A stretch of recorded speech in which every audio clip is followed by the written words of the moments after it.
Hozir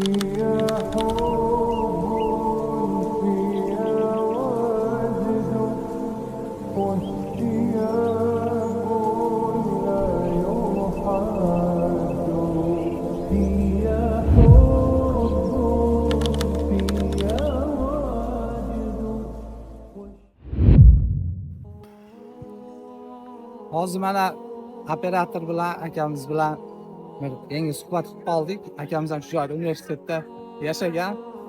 Madina o'zi butun yer yuzidagi eng sokin, halovat bor joy bo'lsa, universitetning ichiga kirsangiz, undan ham ko'proq halovatni his qilasiz bu joy. Endi shunga gapirib, fikrimiz bitta joydan chiqib o'zimizcha sharhladik. Nimaga bunaqa desa, bu joyda mana shu yurgan har bir inson hammasi ilm talabida vatanidan chiqib ilm olishlik uchun bu joyga kelib jamlangan mavqe, jamlangan manzil desa ham bo'ladi. Ya'ni doimiy Alloh taoloni zikr qilishlik bu joydan to'xtamaganligi uchun, ilmiy suhbatlar bu joyda to'xtamaganligi uchun boshqacha shaharcha, jamiyaning ichiga kirsangiz boshqacha bir sakinatda, halovatda his qilib qolasiz. Juda ham fayzli, juda ham go'zal, maşallah. Mana hozir universitetning ichidamiz. 130 yo 139 gektar maydonga qurilgan universitet maydoni, ya'ni talabalar shaharchasi deb qo'yadi. Juda ham katta maydonga qurilgan. Mana shu binolar o'qituvchilar, mana shu universitetda dars beradigan mudarrislar bor, tashqaridan boshqa davlatlardan kelib ta'lim beradigan. Mana shu universitet xodimlari uchun shu devorning bu yog'i oilalilar, o'qituvchilar uchun qurilgan kvartiralar mana shu binolar hisoblanadi. Shu joyda universitetda ta'lim beradigan o'qituvchilar va universitet xodimlari mana shu joyda istiqomat qilishadi. Shu joyda yashab kelishadi. Suv, kommunal to'lovlarni ham hatto universitet to'lab beradi. Mana shu joyda mutlaqo bepul istiqomat qilishadi.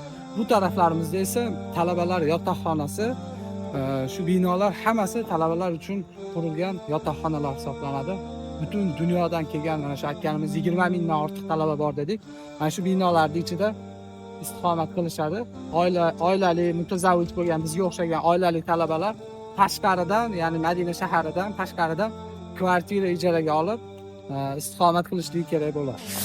Hop, hozir Madina Islom universitetida talabalar yotoqxonasidamiz. Bilamiz, Madina Islom universitetida 20 mingdan ortiq talaba bor. Bu hozir bitta binosi. Hozir mana 5-etajdamiz. 508-xona deyilgan bu yoqda. Ya'ni shunaqa binodan 25 dan ortiq shunaqa talabalar yotoqxonasining binolari bor. Har bittasida 7-8-etaj, 509, 510 shular hammasi talabalar yotoqxonasi. Bu tarafimizda mana общий hammom, tualetlari bor. Bu yoqda yotoqxonalar bor. Hozir mana shu yerda akamizning xonasi bor. Men o'zim tashqarida yashaganim uchun jamiyadagi, universitetdagi xonamni topshirib yuborganman. Bu yoqda mana bir akamizning xonasi bor, kirib va ko'rsatamiz. Yo'lamiz qani.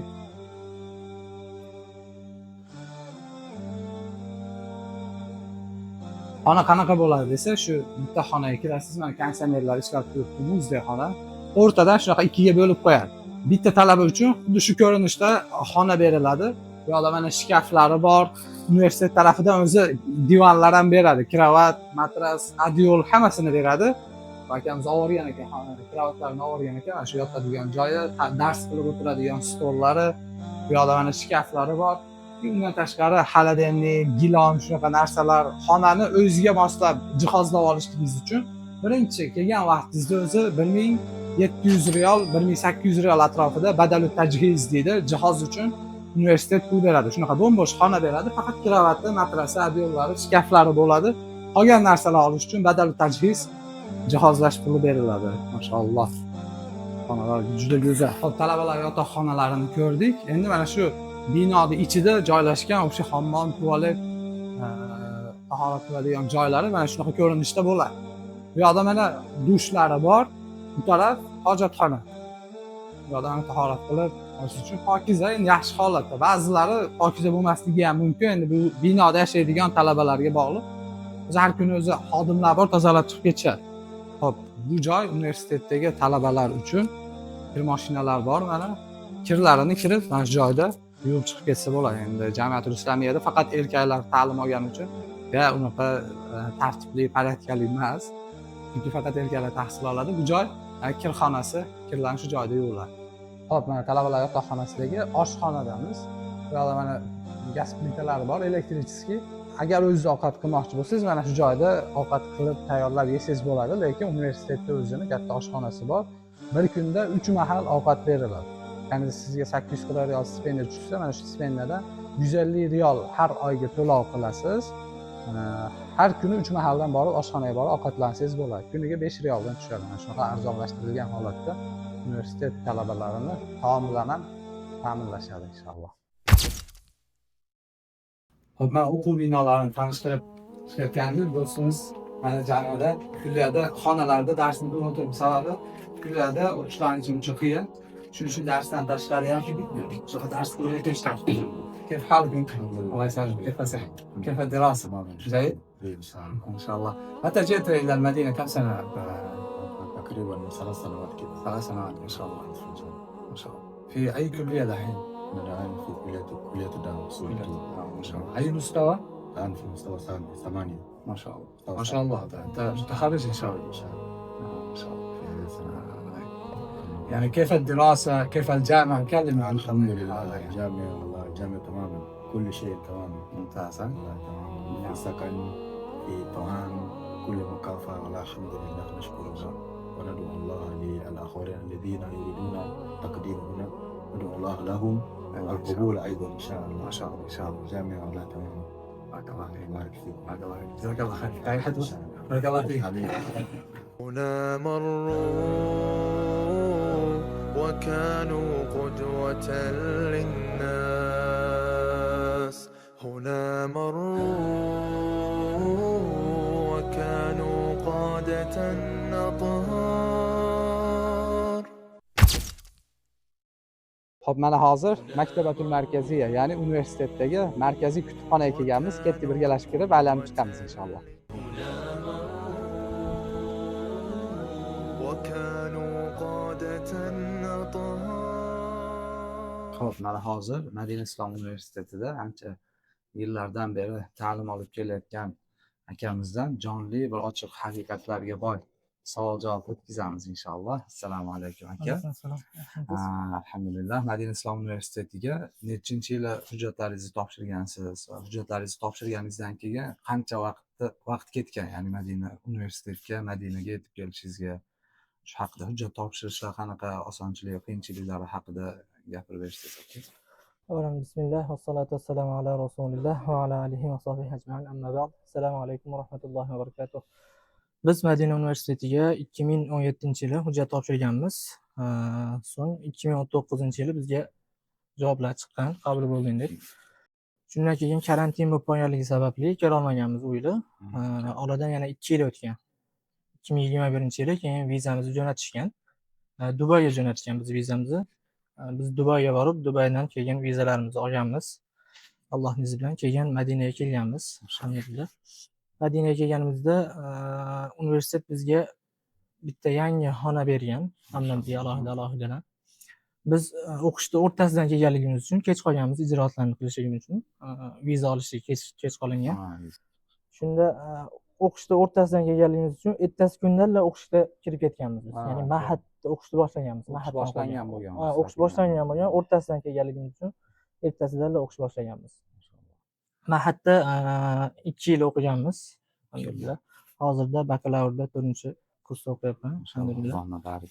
Kelgan vaqtingizda o'zi arab tilingiz qanaqa edi aka? Arab tilini noldan o'rgatadi, shu haqida ham gapirib o'tsangiz. Biz oldin Misrda o'qiganligimiz uchun qiynalmaganmiz. Ma'hadlarda ham hozir ham alhamdulillah yaxshi. Lekin ma'hadda arab tilini o'rgatadi. Noldan o'rgatadi. Biz ham boshidan o'rganganmiz yana. O'zi jamiyada 2 yil ma'had bor. Mana shu 2 yil davomida noldan arab tilini o'rganib ta'lim olsangiz bo'ladi. Akamda endi arab tili ancha bazasi bo'lgan, Misrda o'qib kelgani uchun, lekin men kelgan vaqtimda arab tilini bilmas edim. Bizga ham shu noldan o'rgatishgan, arab tilini noldan ta'lim olganmiz. Shu yerda bitta narsa eslatib o'tsam, hozirda ma'hadda bular yo'qotishmoqchi. Shuning uchun hozir dokument topshirmoqchi bo'lganlar yoki topshirganlar arab tilini o'qib tursa yoki arab tilini o'rganib tursa yaxshi bo'ladi. To'g'ri bakalavrga kirgizishmoqchi ular. Tayyorlov kursini hali kuchga kirmadi, lekin shunaqa qonun bor, 1-2 yilda kuchga kirib qolsa kerak. to'g'ridan to'g'ri bakalavriat yetkazishmoqchi. Shuning uchun iloji boricha universitetga hujjatlaringizni topshirdingiz. Mana akam ham aytyapti, 2017 topshirgan bo'lsa, 2 yildan keyin 2 yil vaqti bo'lgan orada 2019 yetib kelgan bu joyda. Mana shu vaqtimizda iloji boricha arab tilini o'rganib tursak, o'zimiz uchun ham juda ham foydali bo'ladi. Yana bir savol aka. Endi universitet imtiyozlari haqida juda ham ko'p gaplashdik. Mana shu stipendiyalar berishligi, yotoqxonalari bepulligi, har yili yozda universitetga bilet vatanga borib kelish uchun biletlar qilib berishligi. Xuddi shunaqa, to'g'ri. Universitet juda ham katta ne'mat, Alloh ne'mati. Alhamdulillah, mana shu imtiyozlardan foydalanib ta'lim olib kelyapmiz. Universitetga hujjat topshiruvchilar juda ham ko'p biz diyorlardan hozir ham. Hozirgi vaqtda hujjat topshirayotgan insonlarda ayrim bir reklamalarga qarab deymizmi yoki shunaqa nimalarga qarab insonlar qanaqa fikri bo'lyapti, universitetga bu topshirdim, qabul keladimi, ketaman degan narsa bo'lib qabul shu haqida. Dokument topshirgandan keyin 100% chiqadi degan narsa yo'q. Qabul bo'lishi 10% yo 15%. 15%. Biz topshirayotgan paytda juda ozchilik topshirardik. Ya'ni jomia haqida bizda O'zbekistonda uncha tushuncha yo'q edi. Aksar 10 ta, 15 ta bir yilda shunaqa odam topshirardi, hammasi qabul bo'lardi. Biz ham shu paytda topshirganmiz, biz ham qabul bo'lganmiz Allohning izni bilan. Hozir ancha yuqorilab ketgan. Odamlar tanib jomia islomiy qanaqa, nimaligini bilgandan keyin hozir talab kuchayib ketdi. Shunaqa talab kuchayib ketgan shu o'zi universitetda har yili nima deydi, limiti bor. Nechtadir odamni qabul qilishiga. Universitetga topshiruvchilar bo'lsa, millionlagan insonlar butun dunyodan topshiryapti aka. O'rta Osiyodan qanchadir odamni cheklashadi. Amerikaga masalan 10 ta olamiz deydi, O'rta Osiyodan masalan 1000 ta olamiz deydi.